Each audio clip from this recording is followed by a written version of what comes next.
প্রথমে এই এসএসসি খবরে নজর রাখতেই হবে, তার কারণ এই যে নিয়োগের জন্য যে বিজ্ঞপ্তি নবম দশমে, এই নবম দশমের নিয়োগের ক্ষেত্রে এবার কি জটিলতা বাড়বে? তার কারণ হাইকোর্টের নির্দেশ, নিয়োগ প্রক্রিয়া থেকে চিহ্নিত অযোগ্য যারা তাদের বাদ দেওয়ার নির্দেশ দিলেন বিচারপতি সৌগত ভট্টাচার্য। নিয়োগ বিজ্ঞপ্তি বদলের নির্দেশ দেওয়া হলো। নবম থেকে দ্বাদশ যে শিক্ষক নিয়োগ প্রক্রিয়ায় বদল, এই নিয়োগ প্রক্রিয়া থেকে চিহ্নিত অযোগ্যদের বাদ দিতে হবে, নির্দেশ বিচারপতি সৌগত ভট্টাচার্যের। হাইকোর্ট চত্বর থেকে আমার সঙ্গে অর্ণব রয়েছেন। অর্ণব, একটু ব্যাখ্যাটা বোঝার চেষ্টা করব।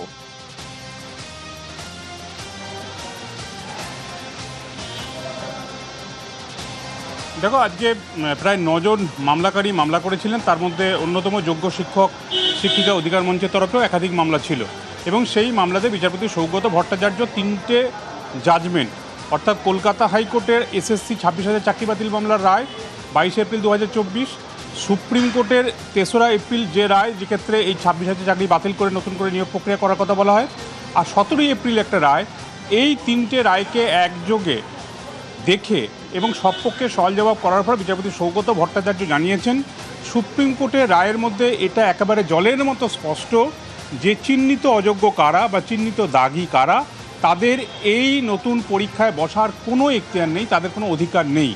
এবং কেন এসএসসি এই যারা টেন্টেড, যারা চিহ্নিত অযোগ্য, তাদের পরীক্ষায় বসার ব্যাপারে নির্দিষ্ট করে কোনো কথা বলল না, যেখানে সুপ্রিম কোর্ট অবজারভেশনে স্পষ্ট করে দিয়েছিল।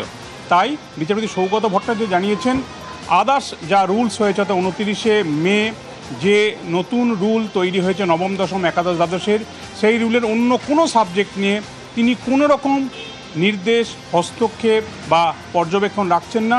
শুধুমাত্র যারা চিহ্নিত অযোগ্য তাদের পরীক্ষায় বসা যাবে না, তাদের এই প্রক্রিয়া থেকে বাদ দিতে হবে, তিনি নির্দেশ জারি করলেন, এবং এসএসসিকে সেই সংক্রান্ত ব্যবস্থাও নিতে হবে। এক্ষেত্রে বিচারপতি সৌগত ভট্টাচার্য বলছেন, এই সমস্ত সুপ্রিম কোর্টের রায় পড়ে তিনি বুঝতে পারছেন এই সমস্ত চাকরি প্রার্থীরা, মানে যাদের চাকরি বাতিল হয়েছে, দুটো ক্যাটাগরিতে তিনি ভাঙছেন। একটা হচ্ছে টেন্টেড আর একটা হচ্ছে আনটেন্টেড। এই টেন্টেড কারা, তারা ইতিমধ্যে সুপ্রিম কোর্টের রায় চিহ্নিত হয়ে গেছে, তাহলে তাদের বেতন ফেরত দেওয়ার কথা, তারা কি করে এই পরীক্ষায় বসে? যদিও এক্ষেত্রে এসএসসি বা রাজ্যের তরফে বলা হয়েছিল যে চাকরি তাদের বাতিল হয়েছে, এক কাজের জন্য দুবার তারা পানিশমেন্ট বা সাজা পেতে পারেন না। এক্ষেত্রে শুধুমাত্র যারা চিহ্নিত অযোগ্য তারা বয়সের সময়সীমার যে ছাড় সেটা পাবেন না, এছাড়া তারা পরীক্ষায় বসতে পারেন। এটা এসএসসির সুপ্রিম কোর্টের রায় পড়ে তাদের এটা মনে হয়েছে, তাই তারা এটা করেছে। যদিও বিচারপতি স্পষ্ট জানিয়ে দিলেন যেটা এসএসসি করেছে সেটা ভুল, কারণ চিহ্নিত অযোগ্যদের পরীক্ষা বসার কোনো সুযোগ নেই। শুধু তাই না, তারা যদি পরীক্ষায় বসে, এই যে টিচিং এক্সপিরিয়েন্সের 10% ওয়েটেজ, অর্থাৎ নম্বর বিভাজনে এগিয়ে থাকা, সেক্ষেত্রেও তো তারা এই টেন্টেডটা সুযোগ পেয়ে যাবে।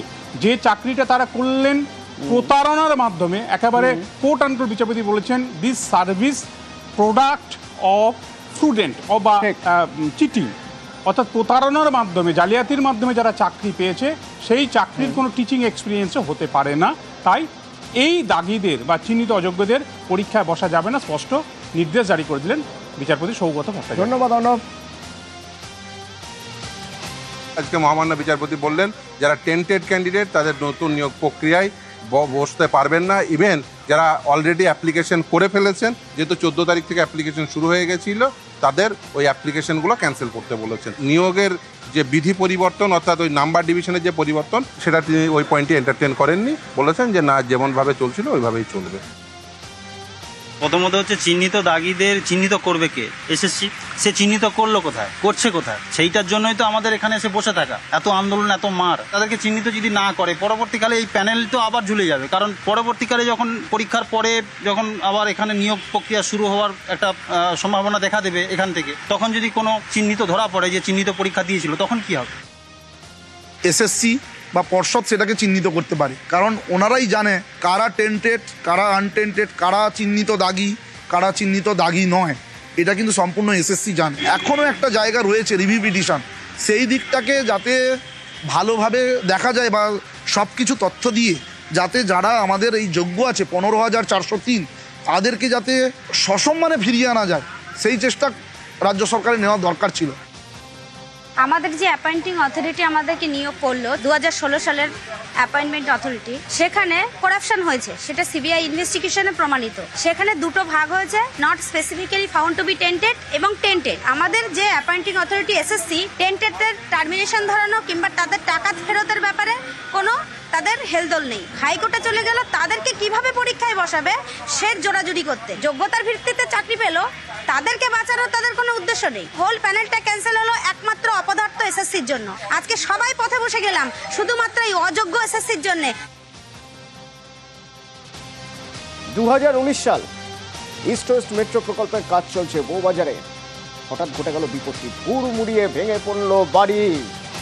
2019-এর পর তারপর থেকে বারবার কেঁপে উঠেছে দুর্গা পিতুরি লেন, বারবার কেঁপে উঠেছে বিভিন্ন বাড়ি, কখনো ফাটল ধরেছে, কখনো অনেকটাই ক্ষতিগ্রস্ত হয়েছে। কোথায় থেকেছেন ওরা? থেকেছেন হোটেলে। হোটেলে থাকার ব্যবস্থা করে দিয়েছিল মেট্রো কর্তৃপক্ষ। এবার ওদের মনে ঘরে ফেরার গান, তার কারণ বাড়ি ফিরিয়ে দেওয়া হবে পুরনো নকশা অনুযায়ী। 2027 পর্যন্ত ডেডলাইন ধরে রাখা হয়েছে, সেই 2027-এর মধ্যে বাড়ি ফিরিয়ে দেওয়া হবে। আবির রয়েছে সরাসরি আমার সঙ্গে। আবির, এই যে মানুষগুলো এতদিন নিজ ভূমে পরবাসে থেকেছিলেন, একরকম নিজের বাড়ি সব কিছু রয়েছে, কিন্তু সেই বাড়িতে ঢোকার সুযোগ তাদের নেই, আজ বোধহয় তাদের মনে ঘরে ফেরার গান।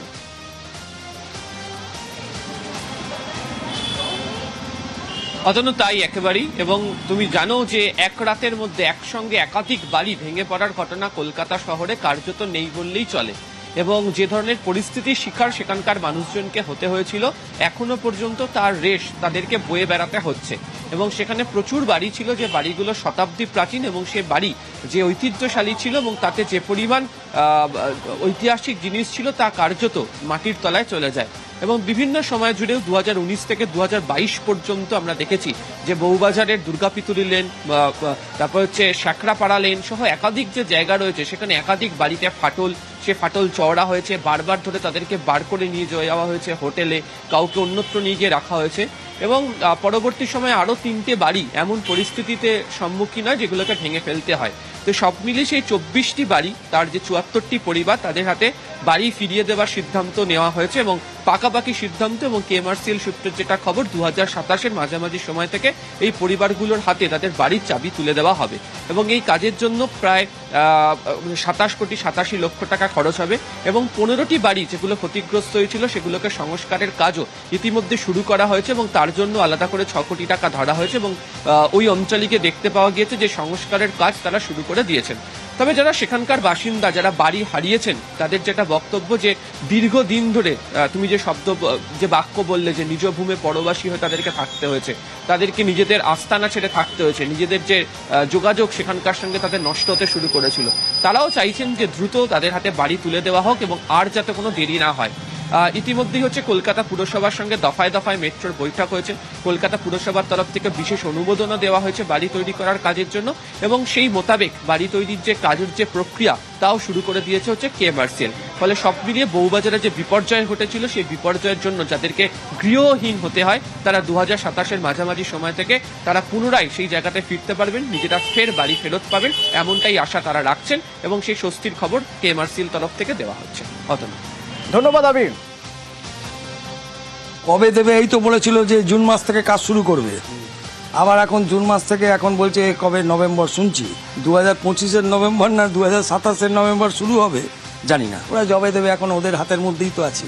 সব চলে গেছে, এক জামা কাপড়ে বাড়ি থেকে বার করে দিয়েছে, তারপরে আর বাড়িতে ঢুকতে দেয়নি, কোনো কিছু মাল বার করতে দেয়নি। টোটাল 2.5 মাসের মতো আমাকে বাড়ি ছাড়া থাকতে হয়েছিল। তারপর সংস্কার করেছে, আবার সেই ফেটে ফুটে যাচ্ছে, আবার বলেছে করে দেবো, ছাদটা করে দিয়েছে, পিচচটের মতো একটা আছে ওইটা ফেলে দিয়ে করে দিয়েছে। আমাদের যেটা ড্যামেজ হয়েছিল সেটাকে রিপেয়ারিং করে দিয়েছে, আমরা এখন শিফট করেছিলাম। ক্ষতি বলতে দেখুন, পুরোপুরি তো আর সেই ব্যবসাটা তো আমাদের তো চলে গেছিলো, সেটা কোনো রকম এখন এখানে শিফট করিয়ে দিয়েছে, আপাতত ব্যবসা চলছে।